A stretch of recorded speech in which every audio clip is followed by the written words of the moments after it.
Дыйкандар быйылкы жылы дарбыздын баасы 60-70 сом болгондугун айтат. Былтыркы жылга салыштырмалуу быйыл дарбыздын баасы төмөн. Эртеден кечке дарбыздарды сугарып, дарылоо менен күн өткөрүшөт. Ошол эмгектин жыйынтыгын дыйкандар 90 күн дегенде көрө алат.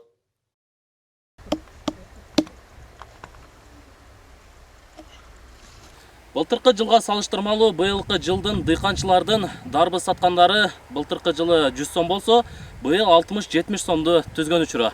Ал эми дыйканчылардын быйылкы эмгеги үчүн же болбосо азыркы сатып жаткан учурун биз тартып кеткенбиз. Алдыңкы материалды көрө аласыздар.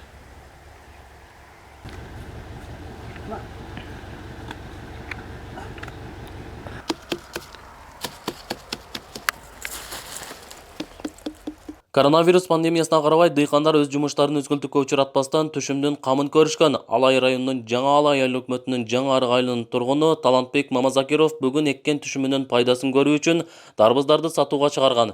Быйылкы жылы 1 гектар 30 сотук жерден 3000ге жакын дарбыз алган. Ага кошо быйыл аба ырайы да жаанчыл болгондугун белгиледи. Жаандын көп жаашы дарбыздардын чоңоюусуна кедергисин тийгизе тургандыгын айтты. Чөптөргө дары чачабыз, быйыл ошол чөптөр каршы дары чачтык. Анан зыянкечтерге чачтык. Жакында эле ушу 10-15 күн болуп калды. Шорго каршы дары чачтык. Былтыркыга салыштырмалуу дарбыздын быйыл эл көп экти аябай. Салыштырмалуу. Анан былтыркыга караганда быйыл дагы баасы бир аз асыраак да. Эми Кудайга шүгүр ушунчалык эле. Менет кылсаң ыратын көрөсүң да. Былтыр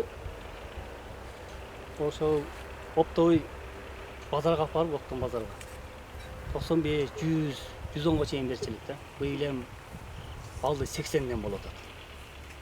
Былтырга салыштырмалуу быйыл арзан. Арзан да анан дарыл да көп. Былтырга салыштырмалуу. Эми ушу погодага байланыштуу эрте пишип кетти да. Былтыркыдай погода болбоду. Погодага байланыштуу эртерээк пишип кетти дарбыздар. Азыр ушу 5-6 килограммдан жогорусун 70ден бердим. Үзүп алгандан кийин дагы бир суу койсо дагы түйөт. Эми ончолук болбойт да. 5-6 кило болот. Майдараак болуп калат. Дарбыз көбүнчө күндү талап кылат. Күн тийбеген учурда дарбыз өзүнө орунду чакырат. Жыл сайын дарбыздарды 2 жолу гана дарылачубуз. Быйыл булардын түйшүгү оор болду, дейт Мамазакиров. Өкмөттүн Оштогу өкүлчүлүгүнөн билдиргендей, дарбыздын аянты өткөн жылга салыштырмалуу 2000 гектар жерге көп эгилген. Мындан улам дарбызга болгон баа төмөндөп кеткен. Өткөн жылы 980 гектар жерге дарбыз эгилсе, быйыл 2929 гектар жерге дарбыз эгилген. Учурда жыйноо иштери жүрүп жатат. Эртөштүк Нурбек уулу, Сыймык Шамшиев, Ак Пресс, Ош.